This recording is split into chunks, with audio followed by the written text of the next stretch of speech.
الحمد لله رب العالمين والعاقبة للمتقين والصلاة والسلام على أشرف الأنبياء والمرسلين. قال الله تبارك وتعالى في القرآن المجيد: فأعوذ بالله السميع العليم من الشيطان الرجيم من همزه ونفخه ونفثه. يقلب الله الليل والنهار إن في ذلك لعبرة لأولي الأبصار. رب اشرح لي صدري ويسر لي أمري واحلل عقدة من لساني يفقهوا قولي. رب زدني علما رب زدني علما رب زدني علما. سبحانك لا علم لنا إلا ما علمتنا إنك أنت العليم الحكيم. محترم سامعین و سامعات، آج آپ کے سامنے جس موضوع پر چند گزارشات عرض کرنا چاہتا ہوں وہ موضوع ہے سردی کا موسم شریعت کی روشنی میں کس انداز سے ہم گزار سکتے ہیں۔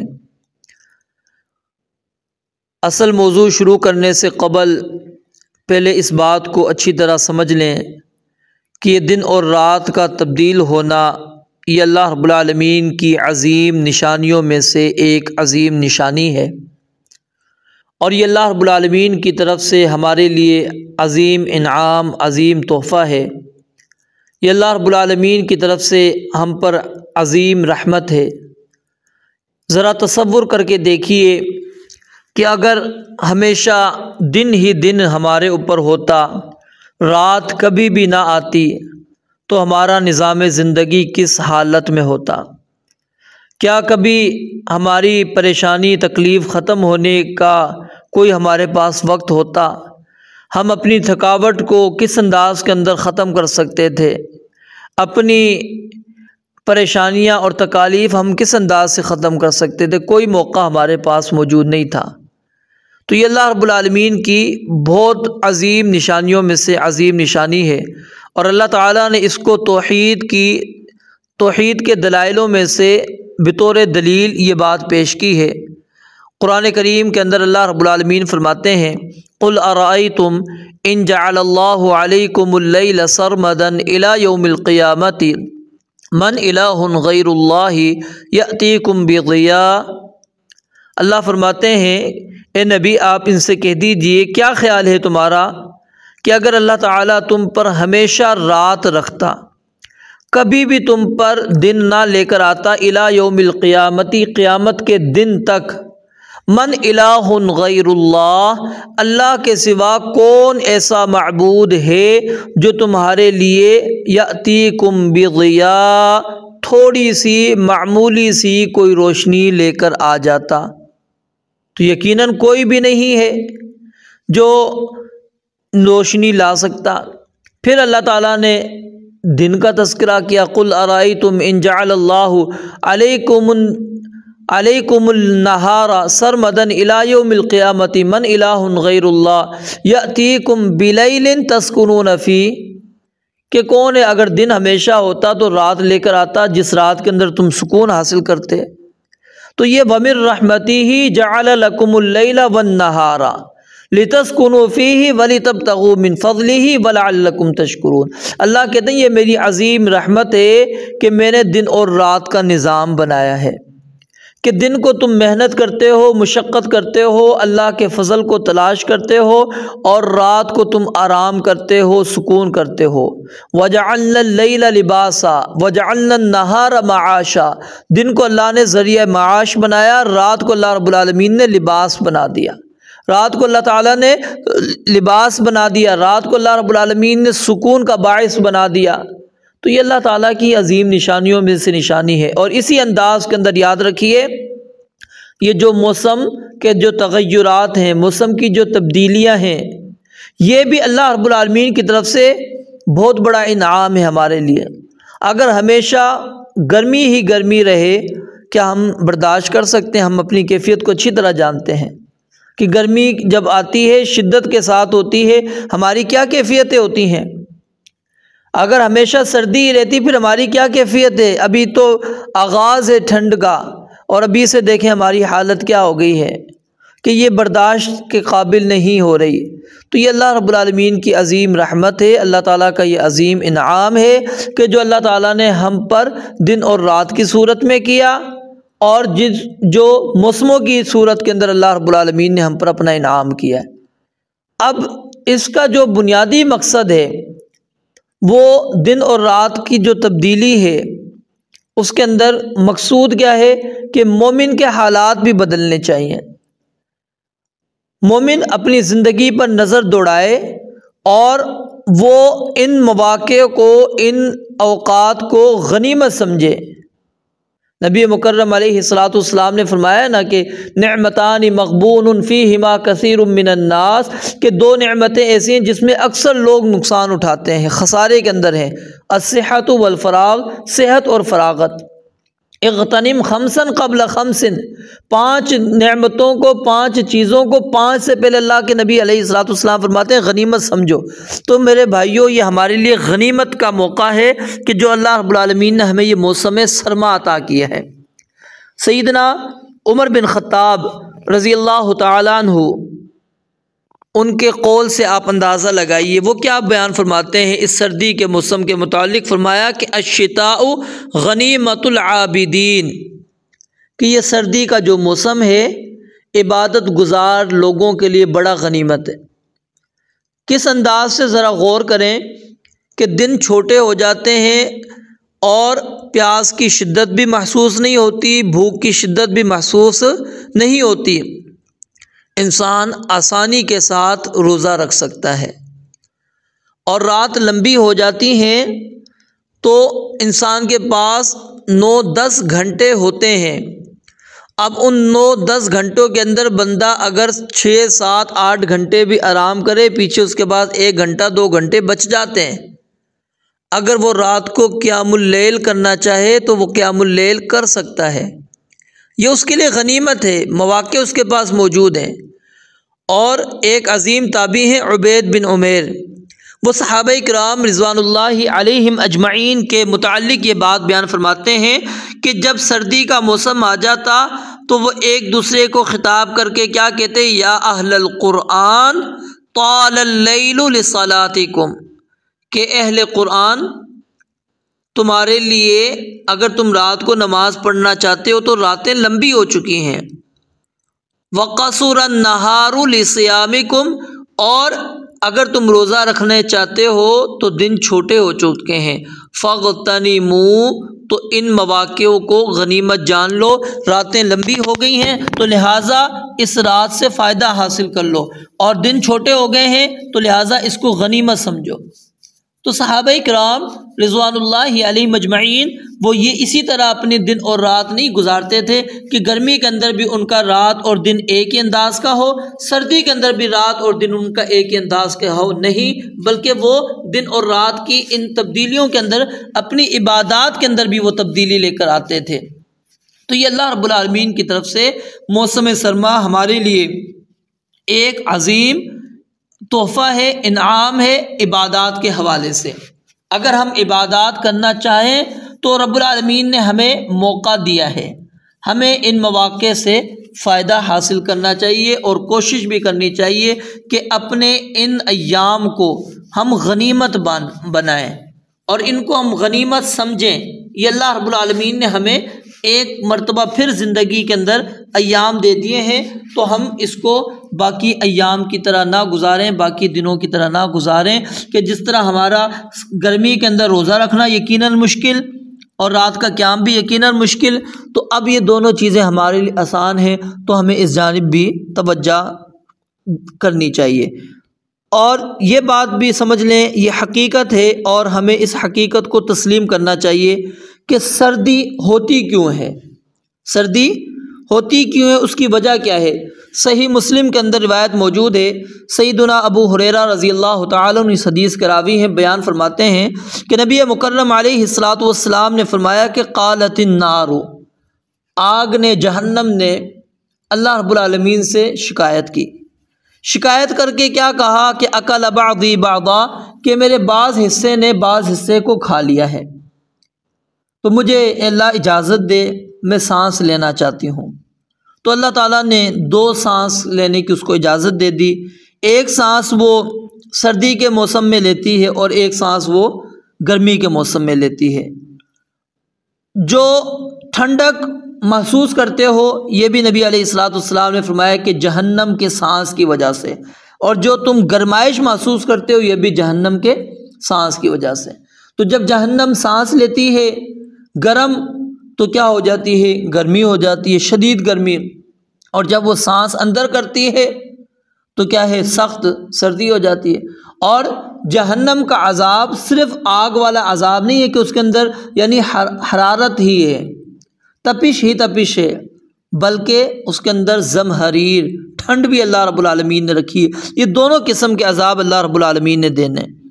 تو سب سے پہلی چیز کہ ہمیں عبرت حاصل کرنی چاہیے کہ دن اور رات کی جو تبدیلیاں ہیں، موسموں کی تبدیلیاں ہیں، یہ اللہ رب العالمین کی قدرت، اللہ رب العالمین کے عجائبات ہیں، اور ہمیں ان کو اچھے انداز میں سمجھنا چاہیے۔ اور دوسری چیز، جب سردی آتی ہے تو خاص طور پر انسان اس کے اندر بیمار ہو جاتا ہے، انسان کو تکلیف زیادہ ہوتی ہے۔ تو انسان کو چاہیے کہ ہر حال میں، وہ چاہے گرمی کا موسم ہے، چاہے سردی کا موسم ہے، وہ خزاں کا موسم ہے، بہار کا موسم ہے، کوئی بھی موسم ہے، سب کے سب اللہ کی جانب سے ہیں، اور ہر موسم میں اللہ تعالیٰ نے اپنے بندوں کے لیے خیر ہی خیر رکھی ہے۔ ہم تو سمجھتے ہیں شاید ہمارے لیے نقصان دہ ہے، اللہ رب العالمین فرماتے ہیں عسیٰ ان تکرہوا شیئا وہو خیر لکم وعسیٰ ان تحبوا شیئا وہو شر لکم۔ ممکن ہے تم کسی چیز کو ناپسند کرتے ہو اور وہ تمہارے حق میں بہتر ہو، اور ممکن ہے کسی چیز کو تم پسند کرتے ہو اور وہ تمہارے لیے بری ہو۔ تو یہ اللہ رب العالمین ہی بہتر انداز میں جانتا ہے کہ ہمارے لیے کب سردی بہتر ہے، کب گرمی بہتر ہے۔ ہم جیسا کہتے ہیں کہ جی ایام ہو چکے ہیں سردیوں کے، ابھی تک سردی کیوں نہیں آئی؟ یہ اللہ تعالیٰ کے علم میں ہے، یہ اللہ رب العالمین کے علم میں کب اس نے سردی لے کر آنی ہے، کب اس نے ختم کرنی ہے، موسم کو کیسا کرنا ہے، یہ اللہ رب العالمین کے اختیار میں، ہمارے اختیار کے اندر نہیں۔ اور پھر کچھ لوگ کیا ہوتا ہے، ان موسموں کی تبدیلی میں وہ موسم کو گالی گلوچ کرنا شروع کر دیتے ہیں۔ نبی علیہ السلام فرماتے ہیں، حدیث قدسی ہے کہ اللہ تعالیٰ فرماتے ہیں یؤذینی ابن آدم، کہ ابن آدم مجھے ایذا پہنچاتا ہے، ابن آدم مجھے تکلیف پہنچاتا ہے۔ اللہ کو تکلیف کیسے پہنچاتے ہیں؟ اللہ تو عرش کے اوپر ہے، ہم تکلیف اللہ کو کیسے دے سکتے ہیں؟ فرمایا یسب الدہر، وہ زمانے کو گالیاں دیتا ہے، زمانے کو گالی دیتا ہے۔ سخت سردی ہو گئی، سردی کو گالیاں دینا شروع کرتا ہے، گرمی سخت ہو گئی، اس کو گالی دینا شروع کر دیتا ہے۔ وَأَنَا الدَّهْرُ، اور اللہ فرماتے ہیں دہر زمانہ میں ہوں، بِيَدِيَ الْأَمْرُ، میرے ہاتھ میں ہی یہ زمانے کی تبدیلی ہے۔ اقلب اللیل والنہار، میں ہی دن اور رات کو پلٹتا ہوں، لپیٹتا ہوں، جس طرح چاہتا ہوں عدل بدل کرتا ہوں۔ تو گویا کہ اگر ہم موسم کو گالی کے دیتے ہیں، موسم کو برا بلا کہہ رہے ہیں، تو یہ اللہ رب العالمین کو ہم ایذا دے رہے ہیں۔ تو اس لیے ہمیں اس چیز کو سمجھنا چاہیے کہ ہمیں موسموں کو کسی قسم کا برا بلا نہیں کہنا چاہیے۔ اور اسی طرح جب سخت موسم ہوتا ہے، سخت ٹھنڈی راتیں ہو جاتی ہیں، تو یقیناً انسان کو تکلیف بھی ہوتی ہے، اور اگر اس کے پاس گرم کپڑے موجود نہ ہو، لحاف موجود نہ ہو، تو پھر اس کو بسا اوقات نزلہ، زکام، کھانسی، بخار اور اس قسم کی اور پریشانیاں انسان کے اوپر آ سکتی ہیں جو انسان پسند نہیں کرتا۔ تو اس کے اندر کیا ہے، اللہ رب العالمین سے یاد رکھیے اس موسم کے اندر عافیت کا کثرت کے ساتھ ہمیں سوال کرنا چاہیے۔ نبی علیہ السلام نے فرمایا، جامع ترمذی کی روایت ہے کہ ما سئل اللہ شیئا یعنی احب الیہ من ان یسأل العافیۃ، کہ اللہ رب العالمین کے نزدیک سب سے محبوب ترین چیز جس کا اللہ رب العالمین سے سوال کیا جائے وہ عافیت ہے، وہ عافیت ہے کہ اللہ تعالیٰ سے عافیت مانگی جائے۔ نبی مکرم علیہ السلام ایک دفعہ ممبر پر کھڑے ہو کر آپ نے یہ فرمایا کہ اسأل اللہ العفو والعافیۃ، کہ اللہ رب العالمین سے تم لوگ عافیت کا سوال کرو، بخشش کا سوال کرو۔ فَإِنَّ أَحَدًا لَمْ يُؤْتَ بَعْدَ الْيَقِينِ خَيْرًا مِنَ الْعَافِيَةِ، اس لیے کہ ایمان و تصدیق کے بعد کسی کو عافیت سے بہتر کسی چیز سے بھی نہیں نوازا گیا۔ سب سے بہتر چیز یہی ہے۔ نبی مکرم علیہ الصلاۃ والسلام سے ایک شخص نے آ کے پوچھا کہ یا رسول اللہ صلی اللہ علیہ وسلم ای الدعاء افضل، کہ سب سے افضل ترین دعا کون سی ہے؟ آپ نے فرمایا سل ربک العافیۃ والمعافات فی الدنیا والآخرہ، کہ تم اپنے رب سے دنیا اور آخرت کی عافیت اور معافی کا سوال کرتے رہو۔ پھر وہ شخص اگلے دن آیا اور وہی سوال دہرایا تو آپ نے پھر اس کو وہی جواب دیا۔ پھر وہ شخص تیسرے دن آیا، اس نے پھر وہی سوال کیا، آپ علیہ الصلاۃ والسلام نے وہی جواب دیا۔ پھر آپ نے اس کی وجہ بیان فرمائی کہ فَإِذَا أُعْطِيتَ الْعَافِيَةَ فِي الدُّنْيَا وَأُعْطِيتَهَا فِي الْآخِرَةِ فَقَدْ أَفْلَحْتَ، تو یقیناً جب تجھے دنیا اور آخرت میں عافیت سے نواز لیا گیا تو یہ بات سمجھ لے فقط افلحتا، تو یقیناً تو کیا ہے؟ کامیاب ہو گیا۔ نبی مکرم علیہ الصلاۃ والسلام نے ہمیں دعائیں سکھائی ہیں، ان کے اندر آپ نے اس چیز کی بہت زیادہ اہتمام بھی کیا ہے۔ جیسا کہ ہم وطر کی دعا پڑھتے ہیں، اس کے اندر کیا مانگتے ہیں؟ اللہم اہدنی فی من ہدیت وعافنی فی من عافیت، یہاں پر بھی دیکھیں عافیت مانگ رہے ہیں۔ اسی طرح اللہم اغفر لی وارحمنی واہدنی وعافنی وارزقنی، اسی طرح اللہم انی اسألک العافیۃ فی الدنیا والآخرہ، اللہم انی اسألک العفو والعافیۃ فی دینی ودنیای واہلی ومالی۔ یہ بندہ اللہ رب العالمین سے عافیت مانگ رہا ہے۔ اللہ رب العالمین نے ہمیں دعائیں سکھائی، ربنا آتنا فی الدنیا حسنہ وفی الآخرۃ حسنہ وقنا عذاب النار۔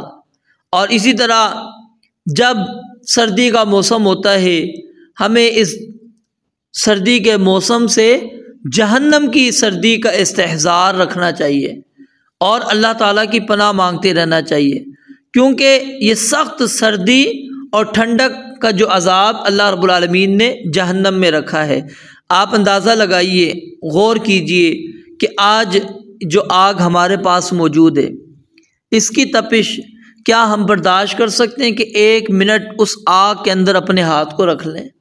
نہیں برداشت کر سکتے۔ یہ اس آگ کا ایک حصہ ہے، 69 حصے اللہ رب العالمین نے اپنے پاس رکھے میں آگ کے۔ تو جب یہ آگ ہم سے برداشت نہیں ہو رہی تو قیامت کی آگ کا ہمیں اندازہ لگانا چاہیے۔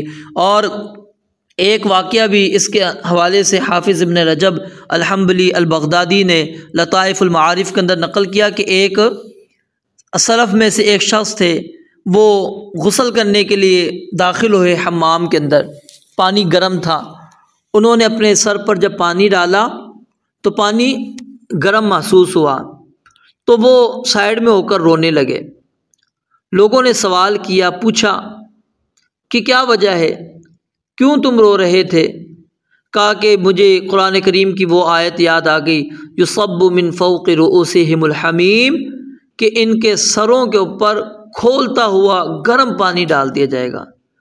یعنی مجھے وہ منظر یاد آ گیا قیامت کا کہ اس وقت کیا حالت ہوگی۔ آج کا پانی میرے کنٹرول کے اندر ہے، آج کا پانی یہ گرم میں اپنے انداز سے میں نے کیا، اس کو میں اپنے انداز سے میں نے ٹھنڈا بھی کیا ہے، اپنے جسم کے مطابق بنایا ہے، پھر بھی اگر تھوڑی سی کہیں کمی رہ گئی، میں پورا اس کو اپنے مطابق نہیں بنا سکا تو اس نے میرے سر کے اوپر آ کر گرمائش دے دی۔ تو قیامت کے دن جو اللہ رب العالمین کا گرم پانی ہوگا اور وہ ہمارے سروں پر انڈیلا جائے گا، اس وقت ہماری کیا کیفیت ہوگی۔ وہ لوگ استحضار کرتے تھے، آخرت کو، جہنم کو اپنے سامنے رکھتے تھے۔ تو یہ سخت سردی، جیسا کہ میں نے شروع میں بھی آپ کو بتایا کہ یہ اللہ رب العالمین نے سخت سردی کس لیے رکھی ہے؟ جہنم سانس لیتی ہے، جہنم سانس لیتی ہے، تو اس سے ہمیں آخرت کی یاد کرواتی ہے، جہنم کی یاد کرواتی ہے۔ عبداللہ بن عباس رضی اللہ تعالیٰ عنہما کعب رضی اللہ تعالیٰ عنہ سے نقل کرتے ہیں کہ ان فی جہنم بردن هو الزمہریر، کہ جہنم کا ایک عذاب ایسا ہوگا جس میں ٹھنڈک ہوگی، اور وہ کون سا عذاب ہے؟ الزمہریر کا۔ کیا کر دے گا؟ یسقط اللحم عن العظم حتی یستغیث بحر جہنم، کہ جس میں سردی کی شدت کی وجہ سے ہڈیوں سے گوشت گر جائے گا، یہاں تک کہ لوگ جہنم کی گرمی کے حصول کی فریاد کرنے لگیں گے۔ امام مجاہد رحمۃ اللہ علیہ بیان فرماتے ہیں الزمہریر الذین لا یستطیعون ان یذوقوہ من بردہ، کہ زمہریر وہ شدید ٹھنڈک کا عذاب ہے جس کی ٹھنڈک کو چکھنے کی بھی لوگوں میں طاقت نہیں ہوگی۔ تو ہمیں اللہ رب العالمین سے پناہ مانگنی چاہیے جہنم کی سردی سے۔ اور اسی طرح ابو ہریرہ رضی اللہ تعالیٰ عنہ بیان فرماتے ہیں کہ نبی علیہ الصلوۃ والسلام فرماتے ہیں جب کوئی گرم دن ہو اور کوئی شخص یہ کہے لا الہ الا اللہ ما اشد حر هذا اليوم اللہم اجرنی من حر جہنم، جب یہ بندہ یہ بات کہتا ہے، اور اسی طرح جب سخت سردی ہو، بندہ کہے لا الہ الا اللہ ما اشد برد هذا اليوم اللہم اجرنی من زمہریر جہنم، تو اللہ تعالیٰ ارشاد فرماتے ہیں میرے بندوں میں سے ایک بندے نے تیرے طبقے زمہریر سے میری پناہ مانگی ہے، بس میں تجھے گواہ بناتا ہوں کہ میں نے اسے پناہ دے دی۔ تو صحابہ کرام رضوان اللہ علیہ مجمعین اس چیز کا استحضار کیا کرتے تھے، وہ اپنے سامنے رکھا کرتے تھے۔ ہمارے اسلاف ان چیزوں کو مد نظر رکھتے تھے کہ یہ سردی ہے ہمیں کس کی یاد کروا رہی ہے، یہ گرمی ہے ہمیں کس چیز کی یاد کروا رہی ہے۔ تو ہمیں یہ استحضار رکھنا چاہیے اور ہمیں اپنے سامنے آخرت کو، جہنم کو اپنے سامنے رکھنا چاہیے کہ آج کی سردی جس کا ہم انتظام کر لیتے ہیں، اچھی اچھی لحافیں موڑ لیتے ہیں، ہم اچھی موٹی جیکٹیں پہن لیتے ہیں، سروں کے اوپر، پاؤں کے اندر جراب، ہاتھوں میں دستانے، سر پر ٹوپی، پورا جسم ہم ڈھانپ لیتے ہیں، کمروں کو بند کر لیتے ہیں، ہیٹر ہم چلا لیتے ہیں، ہم اپنے آپ کو آج بچاؤ کی کوششیں کرتے ہیں۔ اسی طرح کیا ہم اس جہنم کے اس عذاب سے بچاؤ کا بھی کبھی ہم نے استحضار کیا، اس کی کوشش کی؟ کیا کبھی ہم نے جہنم سے اللہ کی پناہ مانگی؟ نبی مکرم علیہ الصلوۃ والسلام نے فرمایا کہ جو بندہ اللہ تعالیٰ سے 3 مرتبہ جہنم کی پناہ طلب کرتا ہے اللہ رب العالمین اس کو پناہ دیتی ہے۔ آگ بھی، جہنم بھی کہتی ہے اللہ اس کو پناہ دے دے۔ بندہ جنت کا سوال کرتا ہے 3 مرتبہ، جنت کہتی ہے کہ اللہ اس کو میرے اندر داخل کر دے۔ تو ہمیں اپنا جائزہ بھی لینا چاہیے، دیکھنا چاہیے۔ اور اسی طرح یہ موسموں کے جو تغیرات، تبدیلی ہم دیکھ رہے ہیں کہ سردی کا موسم کا آغاز کب ہوتا ہے لیکن کب سے شروع ہو رہا ہے، گرمی کب جانی ہوتی ہے لیکن لمبی لمبی ہو جاتی ہے۔ اس کے اندر یاد رکھیے یہ بھی ہماری ہاتھوں کی کمائیاں ہیں۔ ظاہر الفساد فی البر والبحر بما کسبت ایدی الناس۔ تو ہمیں ان ایام کے اندر توبہ استغفار کثرت سے کرتے رہنا چاہیے۔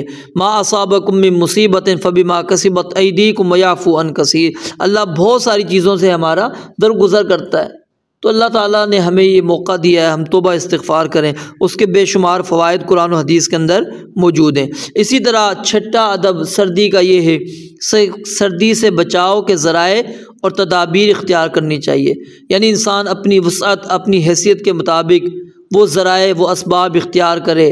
کیسے؟ لحاف ہے، موٹی چادر ہے، ٹھیک ہے، اوڑھنے بچھونے کے لیے گرم اور موٹے کپڑے استعمال کرنے چاہیے تاکہ انسان تمام قسم کی بیماریوں اور پریشانیوں سے اپنے آپ کو بچا سکے۔ نبی مکرم علیہ الصلوۃ والسلام نے فرمایا ان لنفسک علیک حقا، تمہاری جان کا بھی تم پر حق ہے۔ تو ان ایام کے اندر ہم وہ چیزیں استعمال کریں جو اندرونی طور پر بھی ہمیں گرمائش دیں، جو ہمیں نزلہ، زکام، بخار، کھانسی ان چیزوں سے بھی بچائے۔ تو ہمیں ان چیزوں کا اللہ تعالیٰ نے اگر ہمیں نعمتیں دی ہیں، اللہ تعالیٰ نے ہمیں اتنی حیثیت، وسعت ہمارے پاس موجود ہے، اپنی وسعت اور حیثیت کے مطابق ہمیں وہ چیزیں استعمال کرنی چاہیے۔ اور اسی طرح ان لوگوں کا بھی خاص طور پر ہمیں اس موسم میں خیال رکھنا چاہیے جو نادار ہیں، مفلس ہیں، جن لوگوں کے پاس اس سردی کے موسم سے بچاؤ کے اسباب ہی نہیں ہیں۔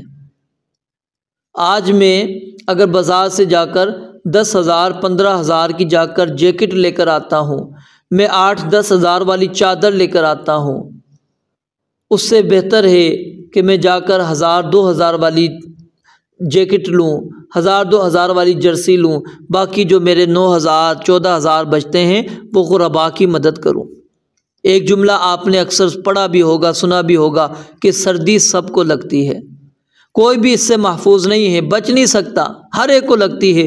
تو جس طرح ہمیں اللہ تعالیٰ نے مال و دولت دیا ہے، اللہ تعالیٰ نے ہمیں وسعت دی ہے، اپنی حیثیت کے مطابق ہم کوشش کرتے ہیں، اپنے بچاؤ کا اسباب اختیار کرتے ہیں، تو ہمیں ان ایام کے اندر ان لوگوں کی طرف بھی خاص طور پہ توجہ کرنی چاہیے جو بالکل نادار ہیں، مفلس ہیں، اور خاص طور پر مدارس کے اندر جائیں۔ جو طلباء علم دین کے حصول کے لیے اپنے گھر بار کو، اپنے عزیز و اقارب کو، اپنے والدین کو، رشتہ داروں کو ترک کر کر آئے ہیں، دنیا کی آسائش آرام چھوڑ دیا ان لوگوں نے، دنیا کی لذتوں کو انہوں نے چھوڑ دیا۔ جو مدرسے والے ان کو کھلاتے ہیں، بیچارے کھا لیتے ہیں، طبیعت مانے نہ مانے، ان لوگوں کی طرف جائیے۔ ان لوگوں کو انتہائی ضرورت ہوتی ہے، وہ اس چیز کے زیادہ محتاج ہوتے ہیں ہمارے۔ ہم سمجھتے ہیں کہ یہ مولوی جو طبقہ ہے یہ تو مانگتا ہی نہیں ہے، ان کو ضرورت ہی نہیں ہے۔ یہ اللہ رب العالمین نے ان کے اندر یہ قناعت رکھی ہوئی، وہ سوال نہیں کرتے، کسی کے آگے ہاتھ نہیں پھیلاتے۔ اگر کسی بچے کے پاس ایک ہی لباس ہے، وہ پورا سال ایک لباس کے اندر گزار دے گا، کبھی کسی کے سامنے ہاتھ پھیلا کر یہ نہیں کہے گا کہ مجھے دوسرا لباس دے دو۔ نہ ہی وہ والدین کے اوپر اس بات پر بوجھ ڈالتے ہیں، نہ ہی ان کے اوپر تکلیف ڈالنے کی کوشش کرتے ہیں، کیونکہ ان کو پتہ ہوتا ہے ہماری والدین کی حیثیت کیا ہے، کیا وہ ہمیں یہ چیزیں لے کر دے سکتے ہیں۔ تو ہمیں اللہ تعالیٰ نے اگر وسعت دی ہے تو ہمیں مدارس کا رخ کرنا چاہیے، اور ان علاقوں کا خاص طور پر جو سفید پوش علاقے ہیں، وہ علاقے فلسطین کے علاقے ہو گئے، کشمیر کے علاقے ہو گئے، دیگر جو علاقے جو مظلوم مسلمان جہاں پر کفار نے ان پر ظلم و ستم کیے ہوئے ہیں، وہ لوگ بھی اس چیز کے زیادہ مستحق ہیں کہ ہم اپنے صدقات خیرات ان لوگوں کے اندر دیں، تاکہ ان تک بھی ہماری یہ چیزیں پہنچیں، وہ بھی اپنا بچاؤ کا اسباب اختیار کر سکیں۔ تو یہ ہماری ذمہ داری بنتی ہے۔ اور اسی میں ایک حوالہ میں آپ کے سامنے عرض کرتا ہوں۔ علامہ ابن جوزی رحمۃ اللہ علیہ نے اپنی کتاب، اس کے اندر ایک واقعہ نقل کیا، مشہور تابعی ہیں صفوان بن سلیم، کہ وہ سردی کے موسم میں ایک رات مسجد سے باہر نکلے، دیکھا کہ ایک شخص سردی سے کانپ رہا ہے اور اس کے پاس اپنے آپ کو سردی سے بچانے کے لیے کپڑے تک نہیں ہیں۔ تو انہوں نے اپنی قمیض اتار کر اس شخص کو پہنا دی۔ اسی رات بلاد شام میں کسی شخص نے خواب دیکھا کہ صفوان بن سلیم رحمہ اللہ صرف اس قمیض کے صدقہ کرنے کی وجہ سے جنت میں داخل ہوئے۔ وہ شخص اسی وقت مدینہ منورہ کے لیے روانہ ہوا، اور مدینہ منورہ آ کر اس نے صفوان بن سلیم رحمہ اللہ سے اس کا پتہ پوچھا اور اپنا خواب بیان کیا۔ تو وہ لوگ کیا ہے اس چیز کی طرف دیکھیں، اصل میں کیا ہے واقعہ بیان کرنے کا مقصود، کہ صفوان بن سلیم نے جب دیکھا کہ کسی کے پاس سردی سے بچاؤ کا سبب موجود نہیں ہے، اپنی قمیض اتار کر دے دی۔ اسی کو اظہار کہتے ہیں، اسی کو تو اظہار قربانی جذبہ کہا جاتا ہے۔ اگر میرے پاس 10 12 جیکٹیں موجود ہوں، میرے پاس 8 10 میرے پاس چادریں موجود ہوں، اور میرے ساتھ رہنے والا اس کے پاس ایک بھی نہ ہو، تو ہمیں کیا کرنا چاہیے؟ تو میرے بھائیوں، ہمیں اس جانب بھی توجہ کرنی چاہیے، اور اسی طرح دوسروں کو تکلیف دینے سے بالکل گریز کرنا چاہیے، حتی الامکان بچنا چاہیے کہ آپ کی وجہ سے کسی کو تکلیف، آپ کی وجہ سے کسی کو تکلیف نہ ہو، خاص طور پہ جب موسم سرما آ رہا ہوتا ہے یا جب موسم سرما جا رہا ہوتا ہے، کیونکہ اب موسم جب آغاز کے اندر ہوتا ہے تو گرمی بھی ہوتی ہے، سردی بھی ہوتی ہے، کوئی پتہ نہیں چلتا کہ ابھی جی پنکھا چلانا نہیں چلانا۔ تو اب آپ کو تو گرمی لگ رہی، ہو سکتا ہے کوئی ایسے افراد بھی موجود ہوں ان کو سردی لگتی ہو، آپ آئیں دروازے کھول دیں، کھڑکیاں کھول دیں، پنکھے کھول دیں، نہیں۔ المسلم من سلم المسلمون من لسانہ و یدہ، وہ نہ اپنی زبان سے مسلمان کسی کو تکلیف دیتا ہے نہ اپنے ہاتھ سے۔ تو اس چیز کا خاص طور پر خیال رکھنا چاہیے کہ کسی کو آپ کی وجہ سے تکلیف نہ ہو۔ آپ کو گرمی لگ رہی، تھوڑی برداشت کر لیں، کیونکہ ممکن ہے اس مجلس کے اندر کوئی ایسا فرد بھی موجود ہو جس کو سخت سردی لگتی ہو۔ تو اسی طرح وضو کر کر آپ آتے ہیں، آپ کے ہاتھ گیلے ہوتے ہیں، اب اس وقت مصافحہ کرنے سے اجتناب کریں، کیونکہ ظاہر ہے پانی ہے، ٹھنڈا ہوتا ہے، دوسرا بندہ اس نے ہاتھ اپنے گرم کیے، اب جب ہاتھ ملائیں گے تو ہاتھ پہ ٹھنڈک لگے گی، پانی لگے گا، اس کو ٹھنڈک محسوس ہوگی، تو اس سے بھی تھوڑی سی ہمیں یعنی گریز کرنا چاہیے۔ سلام تو کرنا ہے، وہ حق ہے مسلمان کا، ٹھیک ہے، تو مصافحہ بھی ہے، لیکن اس میں تھوڑا سا ہم احتیاط کر لیں۔ اور پھر اسی طرح اکثر طور پر جب مساجد کے اندر یہ دیکھنے میں آتا ہے کہ بعد میں آنے والے جو افراد ہوتے ہیں، جب جماعت کھڑی ہو گئی، پیچھے سے دروازے بند تھے، اب وہ آیا، وہ جلدی کے چکر میں کہ امام صاحب رکوع میں نہ چلے جائیں، میری رکعت نہ چلی جائے، اس نے دروازہ کھٹ کھولا اور بند نہیں کیا، اسی طرح تھوڑا بہت کھلا ہوتا ہے۔ اب ظاہر ہے پھر اندر ٹھنڈک آتی ہے، جو سامنے کھڑے ہوتے ہیں نمازی ان کو کافی تکلیف ہوتی ہے۔ اور اسی طرح اگر کہیں پر گرم پانی کا محدود انتظام ہے تو اب ادھر کیا ہے، لوگ آ کر بے دریغ پانی استعمال کرتے ہیں، تو اس کی وجہ سے کئی لوگ اس گرم پانی سے محروم ہو جاتے ہیں، وہ ٹھنڈے پانی کے استعمال پر مجبور ہو جاتے ہیں۔ یہ جو چند چیزیں تھیں جو ہمیں تکلیف دے سکتے ہیں جس انداز سے ہم کسی کو، تو اس سے اپنے آپ کو ہم بچائیں۔ اور اسی طرح اس موسم سے فائدہ حاصل کرتے ہوئے ہمیں دن اور رات کو غنیمت سمجھنا چاہیے، اور جیسا کہ میں نے چند آپ کے سامنے بیان بھی کر دی۔ اور سیدنا علی رضی اللہ تعالیٰ عنہ کے حوالے سے ایک بات یہاں پر ہمیں ملتی ہے، وہ بات یہ ہے کہ سیدنا علی رضی اللہ تعالیٰ عنہ سخت سردی کے موسم میں گرمی کا لباس پہنتے اور گرمی کے اندر سخت سردی کا لباس۔ ان سے سوال کیا گیا، پوچھا گیا کیا ہے، کہتے ہیں کہ نبی علیہ الصلوۃ والسلام نے میرے لیے دعا کی تھی، تو گرمی میں مجھے جو ہے کبھی گرمی محسوس نہیں ہوتی، سخت سردی لگتی ہے، میں بچاؤ اختیار کرتا ہوں، ٹھیک ہے، اس لیے وہ لباس پہنتا ہوں، اور سخت سردی میں مجھے گرمی لگتی ہے اس لیے میں پتلا لباس پہنتا ہوں۔ یہ نبی علیہ الصلوۃ والسلام کی ان کے لیے دعا تھی۔ تو اب ہم آتے ہیں اصل موضوع کی طرف۔ یہ چند آداب تھے جو میں نے آپ کے سامنے رکھے ہیں۔ تو سب سے پہلی چیز کہ اس موسم کے اندر ہمیں شریعت اسلامیہ کی طرف سے رخصت کیا ملتی ہے کہ انسان وضو کی رخصت اللہ رب العالمین نے انسان کو عطا کی ہے۔ اور وہ رخصت کیا ہے کہ اگر آپ کا وضو موجود ہے، آپ کا وضو موجود ہے تو آپ ہر نماز کے لیے وضو کریں، یہ لازمی نہیں ہے۔ ایک دفعہ ہی آپ نے وضو کر لیا تو وہی آپ کے لیے کافی ہے۔ نبی علیہ الصلوۃ والسلام نے فرمایا اگر وضو کوئی کرتا ہے، وضو اگر کوئی کرتا ہے تو وہ فضیلت سے محروم نہیں رہے گا۔ نبی علیہ الصلوۃ والسلام نے فرمایا، صحیح مسلم کی روایت ہے، الا ادلکم علی ما یمحو اللہ بہ الخطایا ویرفع بہ الدرجات، کیا میں تمہیں ایسا عمل نہ بتلاؤں کہ جس کے ذریعے سے اللہ تعالیٰ تمہاری خطاؤں کو، تمہاری غلطیوں کو اللہ تعالیٰ مٹا دے، اور اللہ تعالیٰ اس کے ذریعے سے تمہارے درجات کو بلند کر دے۔ صحابہ کرام رضوان اللہ علیہم اجمعین نے عرض کیا، یا رسول اللہ ہمیں ضرور بتلائیے، کیونکہ صحابہ کرام اس چیز کے بڑے حریص تھے، عمل کرنے کے بڑے حریص تھے۔ وہ ایسے مواقع تلاش کیا کرتے تھے کہ نبی علیہ الصلوۃ والسلام ہماری کوئی رہنمائی کریں اس حوالے سے کہ جس کی وجہ سے اللہ تعالیٰ ہماری خطاؤں کو مٹا دے، ہمارے درجات کو اللہ تعالیٰ بلند کر دے۔ تو صحابہ کرام نے سوال کیا کہ اللہ کے نبی علیہ الصلوۃ والسلام ہمیں ضرور بتائیں، تو آپ نے فرمایا کہ اسباغ الوضوء علی المکارہ، کہ آپ نہ چاہتے ہوئے مکمل وضو کریں، مکمل وضو کریں۔ اب نہ چاہتے ہوئے مکمل وضو کرنا کیا ہوتا ہے؟ اب جیسے سردی کے موسم کے اندر اگر کہیں پر گرم پانی کا انتظام موجود نہیں ہے تو ظاہر ہے ہاتھ پانی کے اندر ڈالنا آسان بات تو نہیں ہے، اور خصوصی طور پر جب فجر کے لیے آپ اٹھیں، نماز فجر کے لیے جب آپ اٹھیں، کتنی سردی ہوتی ہے اور پانی پوری رات کا ٹھنڈا ہوا ہوتا ہے، تو اس وقت کیا کیفیت ہوتی ہے۔ لیکن مومن ہے، مسلمان ہے، وہ اللہ تعالیٰ کے حکم کے آگے تابع ہو جاتا ہے، وہ جانتا ہے تتجافا جنوبہم عن المضاجع یدعون ربہم خوفا وطمعا، اپنے پہلوؤں کو وہ جدا کر لیتے ہیں، بستر سے نکلنے کا دل نہیں چاہتا لیکن نکل پڑتا ہے، وضو کرنے کو دل نہیں چاہتا لیکن وہ وضو کرتا ہے، اور وضو بھی یہ نہیں کہ جلدی جلدی کیا جیسے کہ یا نہیں، اسباغ الوضوء علی المکارہ، نہ چاہتے ہوئے مکمل وضو کرتا ہے، اچھی طرح وضو کرتا ہے۔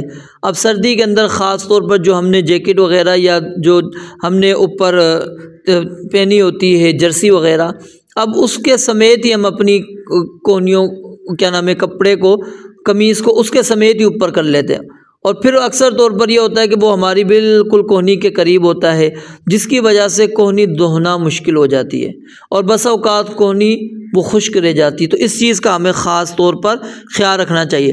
ہماری ایڑیاں ہیں، اس موسم میں خشک ہو جاتی ہے جلد، تو ایڑیاں خشک ہو جاتی ہیں، تو اچھی طرح ہاتھوں سے اس کو ملیں تاکہ خشک رہنے کی وجہ سے کوئی جگہ خشک نہ رہے، ایسا نہ ہو خشکی کی وجہ سے پانی وہ اوپر سے چلا جائے اور آپ کے جو کھال ہے وہ خشکی رہ جائے، وہ گیلی نہ ہو، تو اچھی طرح آپ اس کو رہیں۔ اس کو پھر نرم کرنے کے لیے تیل وغیرہ آپ استعمال کر سکتے ہیں، لوشن وغیرہ یا جو اس طرح کی چیزیں ہیں وہ لگا دیں، تو پھر اس سے کیا ہے آسانی ہو جاتی ہے۔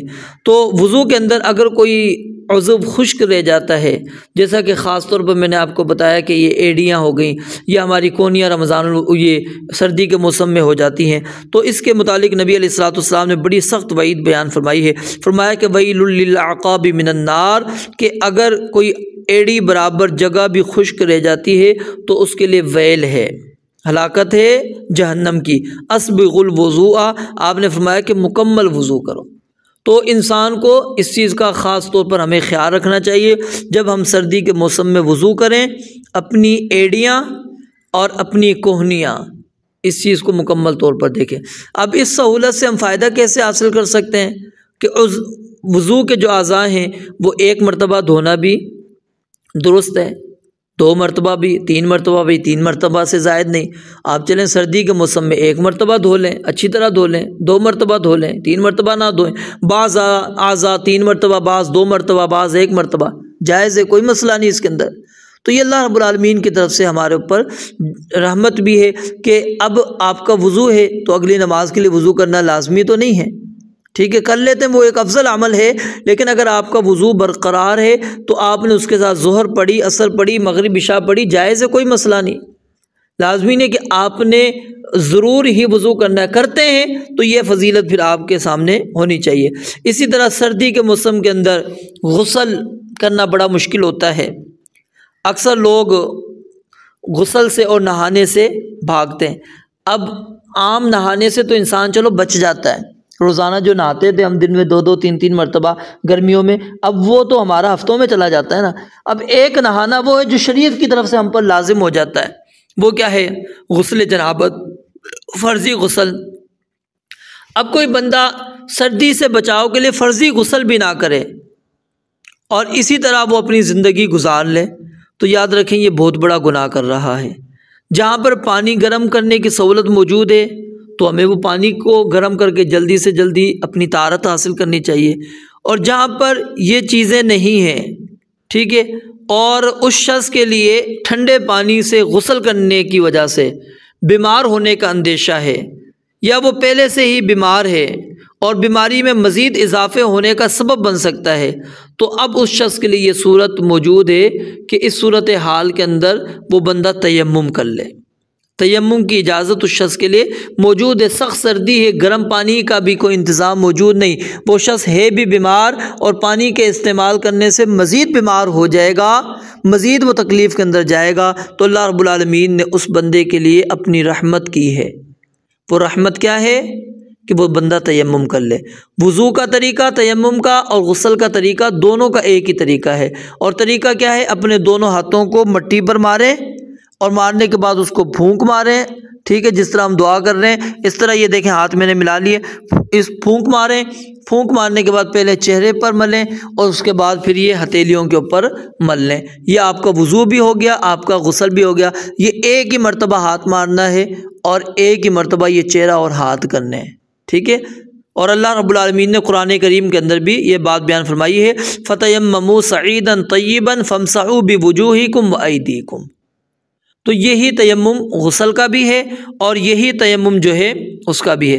ایک مرتبہ عمر بن عاص رضی اللہ تعالیٰ عنہ بیان فرماتے ہیں کہ غزوہ ذات السلاسل کے اندر جو ہے مجھے ایک ٹھنڈی رات کے اندر احتلام ہو گیا، تو مجھے ڈر لگا کہ اگر میں نے غسل کیا تو میں ہلاک ہو سکتا ہوں، فوت ہو سکتا ہوں۔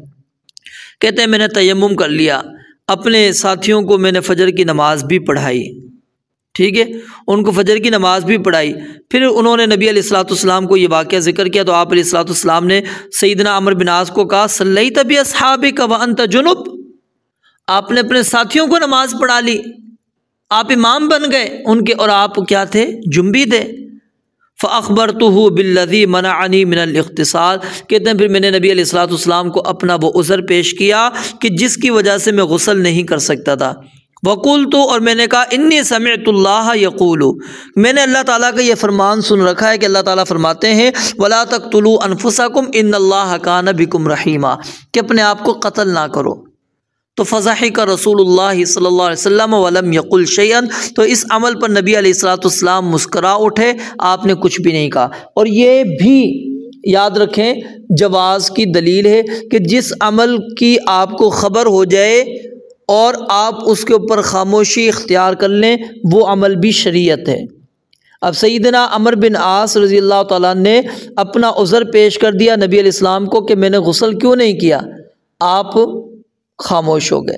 تو یہ آپ کی خاموشی اس بات کی دلیل ہے کہ پانی بھی موجود ہے، اگرچہ تیمم وہ ہوتا کب ہے جب پانی موجود نہ ہو، فلم تجدوا ماء، ٹھیک ہے، لیکن اب سخت سردی ہے اور پانی تو موجود ہے، لیکن وہ شخص اگر غسل کرے گا اس سے بیمار ہونے کا اندیشہ ہے، ہلاک ہونے کا اندیشہ ہے، وہ مزید اس کے لیے تکلیف کا باعث بن سکتا ہے۔ جیسے بوڑھے افراد ہوتے ہیں، بوڑھے لوگ ہوتے ہیں، ان کے لیے اس سخت سردی کے اندر وضو کرنا بھی بڑا مشکل ہو جاتا ہے، پانی کا کوئی ایسا خاص انتظام نہیں ہوتا، تو وہ کیا ہے تیمم کر سکتے ہیں۔ شریعت اسلامیہ نے اس بارے میں ان کو اجازت دی ہے۔ اور امام ابن حجر عسقلانی رحمہ اللہ نے اس حدیث سے یہی استدلال کیا ہے کہ جس بندے کو سردی کی بنا پر پانی کے استعمال سے ہلاکت کا خدشہ ہو وہ تیمم کر سکتا ہے، اور ایسا شخص وہ وضو کرنے والے لوگوں کی امامت بھی کروا سکتا ہے، کیونکہ سیدنا عمرو بن عاص رضی اللہ تعالیٰ نے امامت کروائی۔ اور اسی طرح جرابوں اور موزوں پر مسح کرنے کی رخصت دین اسلام نے دی ہے۔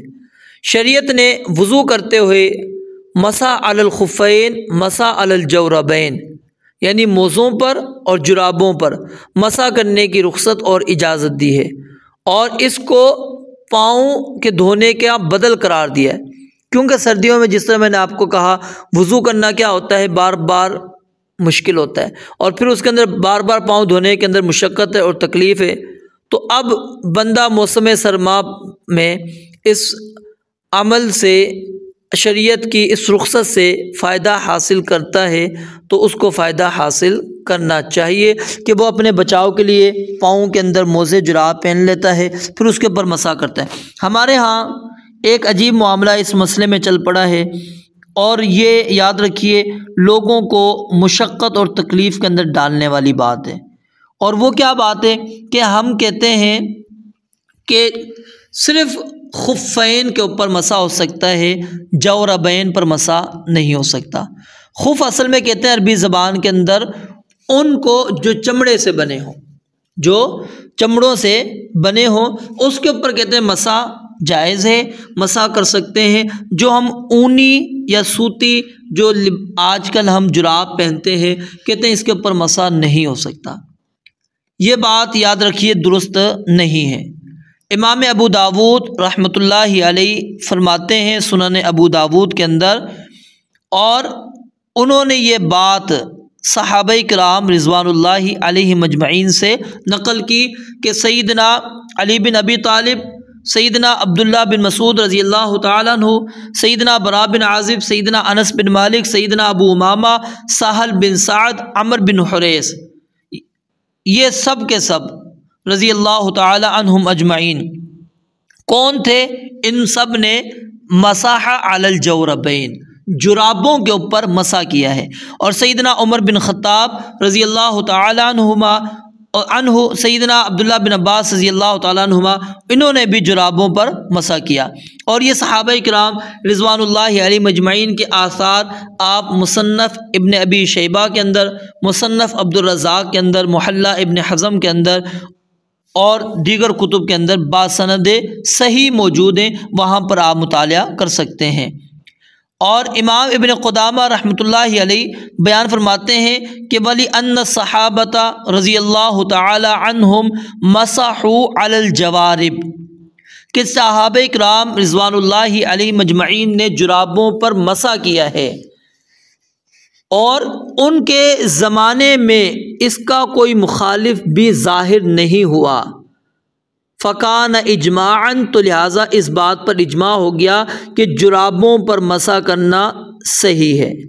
اور صحابہ کے اس اجماع کی تائید مرفوع روایات کے اندر بھی موجود ہے، مستدرک حاکم جلد نمبر 1 حدیث نمبر 602۔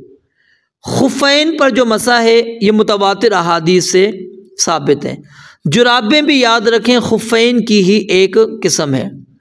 انس رضی اللہ تعالیٰ عنہ، ابراہیم نخعی اور نافع رحمہ اللہ، ان سے مروی ہے کہ جو لوگ جرابوں پر مسح کے منکر ہیں ان کے پاس قرآن، حدیث اور اجماع سے بھی ایک بھی صحیح صریح دلیل موجود نہیں ہے۔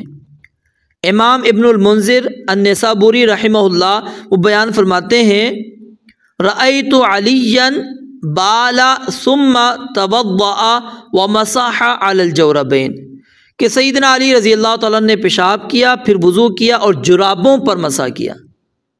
یہ صحیح سند سے بات موجود ہے۔ ابو امامہ رضی اللہ تعالیٰ نے جرابوں پر مسح کیا، مصنف ابن ابی شیبہ حسن سند ہے۔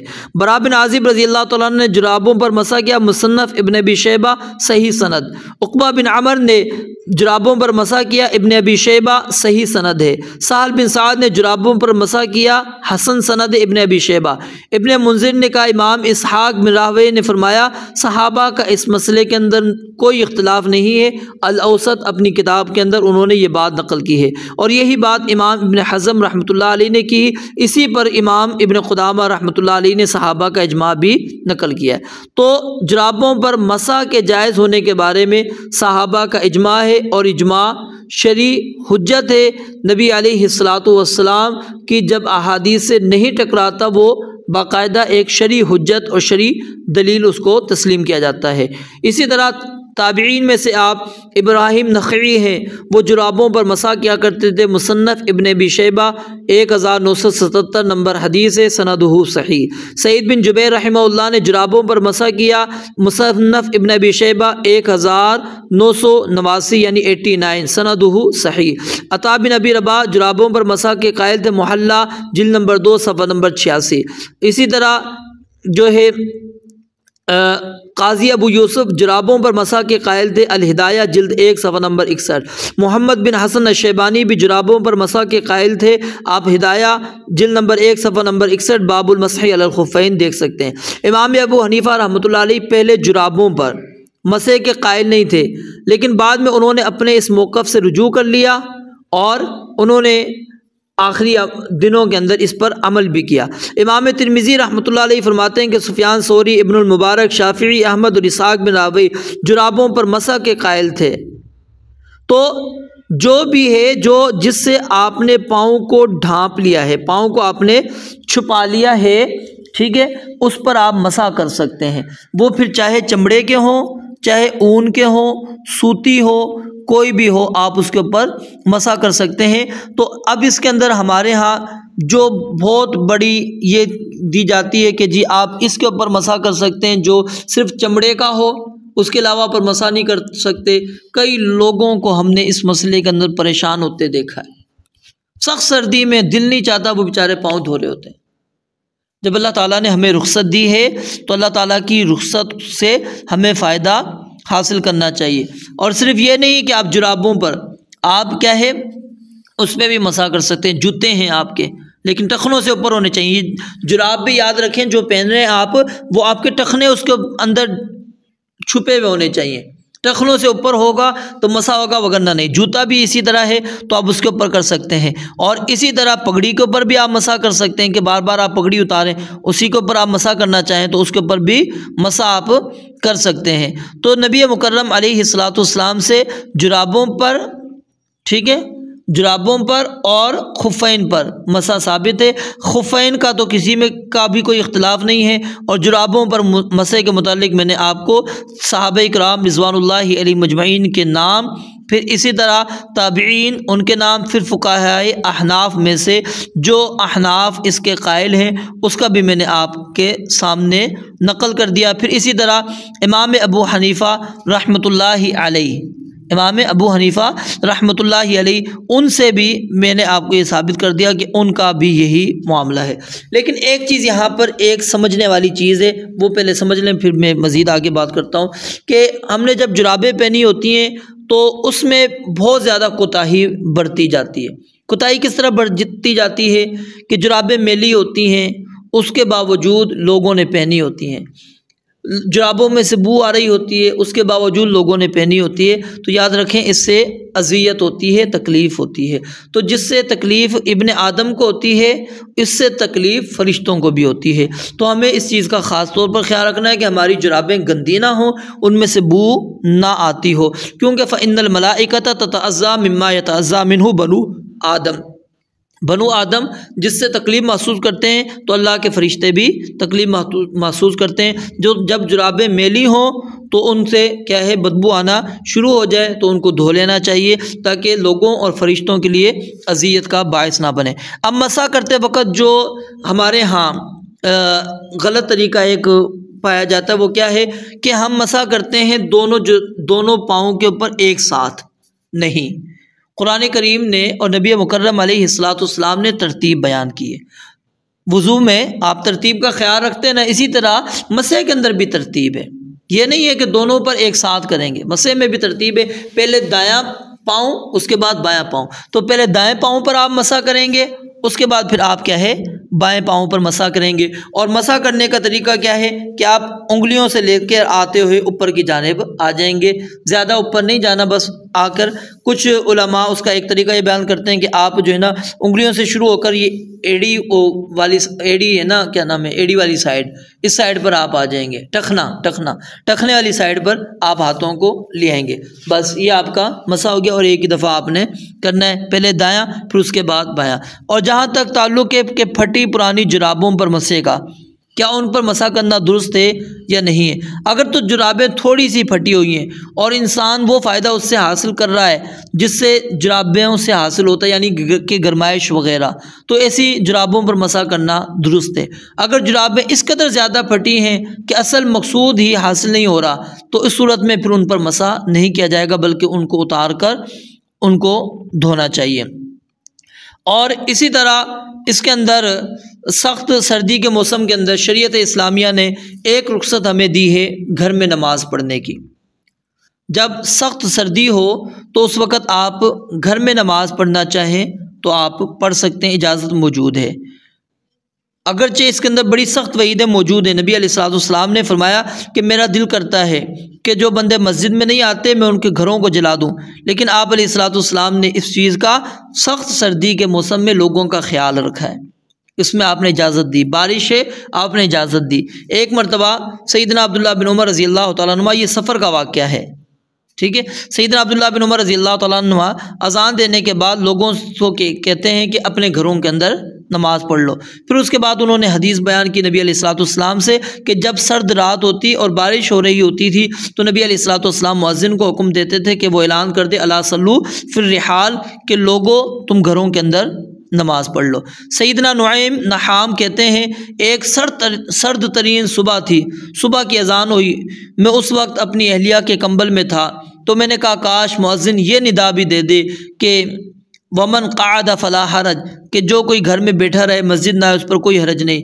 تو کہتے ہیں نبی علیہ الصلوۃ والسلام کے منادی نے یہ ندا لگا دی کہ ومن قعد فلا حرج، کہ جو مسجد میں نہ آئے کوئی حرج نہیں۔ اب دیکھیں صحابہ کرام اس رخصت سے کیا ہے فائدہ حاصل کر رہے ہیں، سلسلہ حدیث صحیحہ کے اندر یہ حدیث موجود ہے۔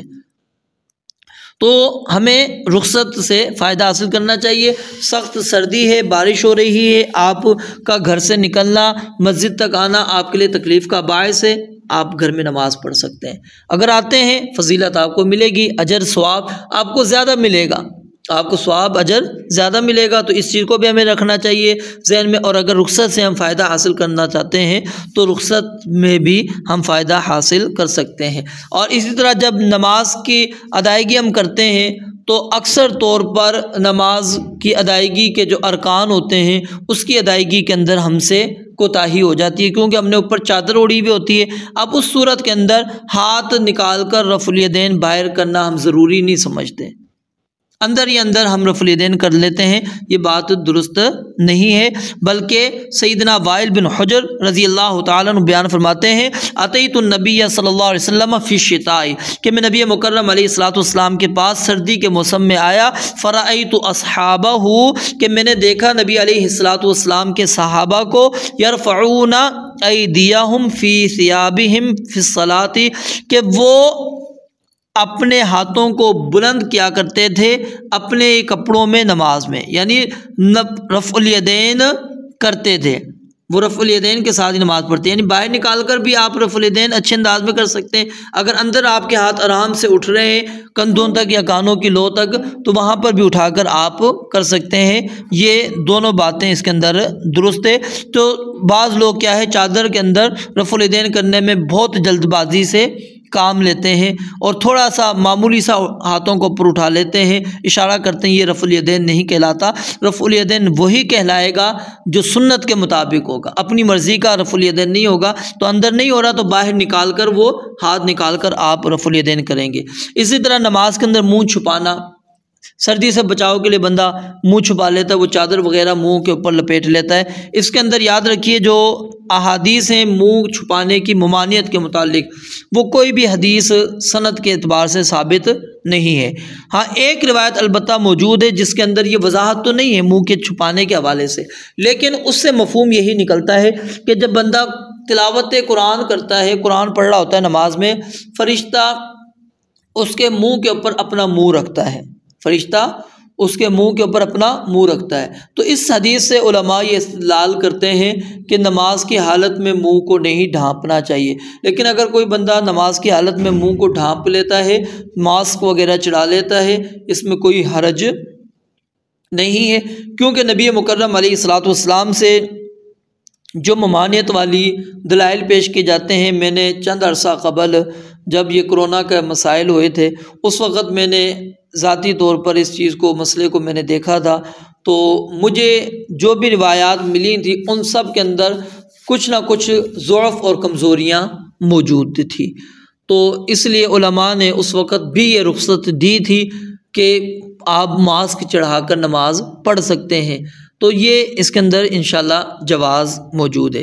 اسی طرح ہاتھوں کے اندر جو دستانے ہم پہنتے ہیں، کچھ لوگ اس کو بڑا ہی سمجھتے ہیں کہ یہ اچھی بات نہیں ہے ہاتھوں میں دستانے پہننا۔ یاد رکھیے سجدے کے اندر 7 اعضاء کا زمین پر لگنا ضروری ہے، جس وجہ سے یہ غلط فہمی پیدا ہو رہی ہے وہ میں آپ کو سمجھا رہا ہوں۔ جس سجدے میں 7 اعضاء کا زمین پر لگنا ضروری ہے، دونوں ہاتھ، دونوں گھٹنے اور دونوں قدم، اور ناک اور پیشانی، ٹھیک ہے، ناک پیشانی ایک ہے، دونوں ہاتھ، دونوں گھٹنے، دونوں قدم، یہ 7 اعضاء ہیں جو سجدے میں لگیں گے۔ اچھا، پاؤں میں آپ نے جراب پہنے، آپ کے پاؤں چھپ گئے یا نہیں چھپے، ڈھانپ لیا آپ نے ان کو، ڈھانپ لیا، کیا وہ قدم براہ راست زمین پہ لگ رہے ہیں؟ نہیں، آپ نے کیا پہنا ہے؟ آپ نے پاؤں میں جراب پہن لیے، موزے پہن لیے ہیں، ٹھیک ہے۔ پھر اسی طرح گھٹنے کے اوپر کیا آپ کے کپڑا ہے یا نہیں ہے؟ ہے کپڑا۔ پھر اگر ہاتھوں کے اوپر بھی آپ سردی سے بچاؤ کے لیے دستانہ پہن لیتے ہیں تو اس میں کیا حرج ہے کہ وہاں پر آپ کا سجدہ نہیں ہوتا؟ وہاں پر آپ کا سجدہ کیوں نہیں ہوگا؟ سجدہ ہو جائے گا۔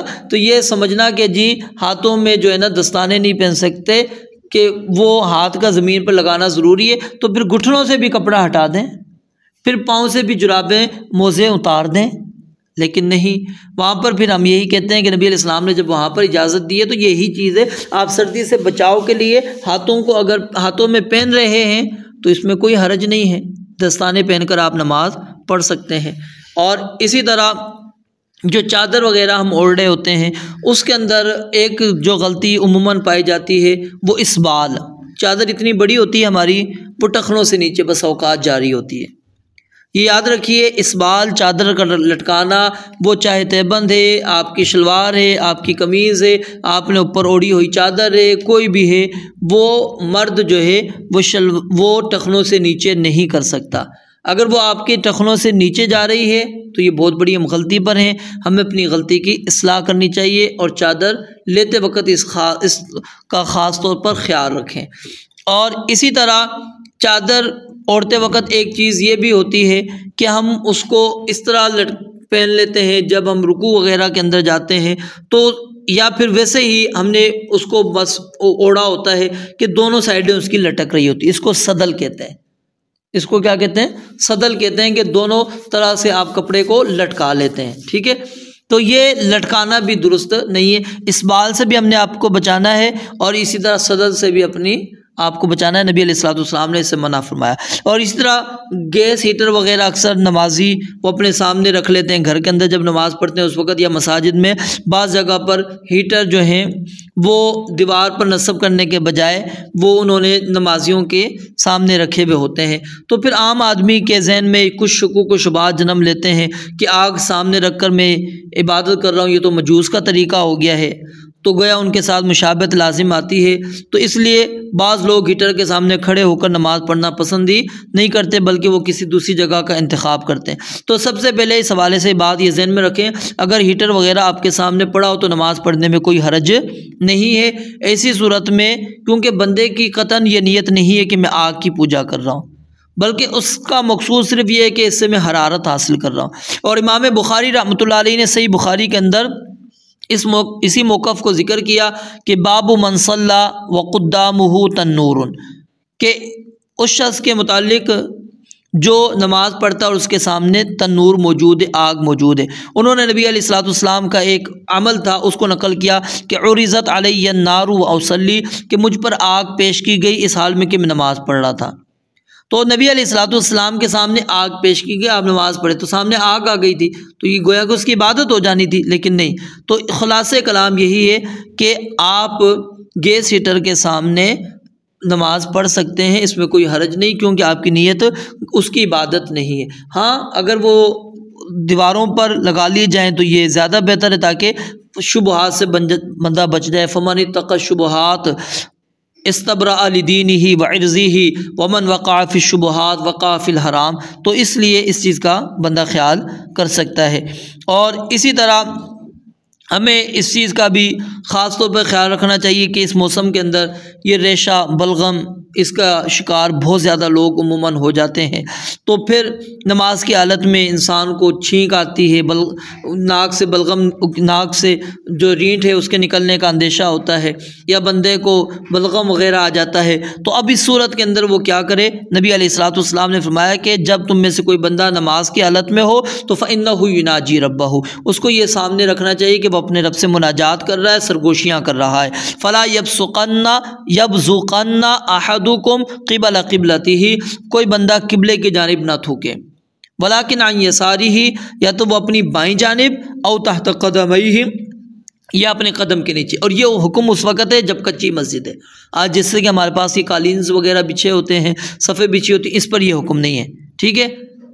اب کیا کرنا ہے؟ یا تو آپ کے پاس رومال وغیرہ اس کے اندر آپ کر لیں، یا اپنی چادر وغیرہ اس کے اندر کر لیں، یا پھر اپنی قمیض کے پلو کو اٹھا کر اس کے اندر آپ کر لیں۔ تو یہ کرنا چاہیے بنسبت اس کے کہ آپ مسجد کے اندر آپ وہ کیا نام ہے اس تھوک کو پھینکیں، رینٹ کو پھینکیں نہیں، بلغم کو پھینکیں، بلکہ آپ اس کو اس انداز کے اندر اپنے پاس جو لباس وغیرہ ہے اس کے اندر اس کو آپ محفوظ رکھ سکتے ہیں، یعنی اس کے اندر آپ تھوکیں۔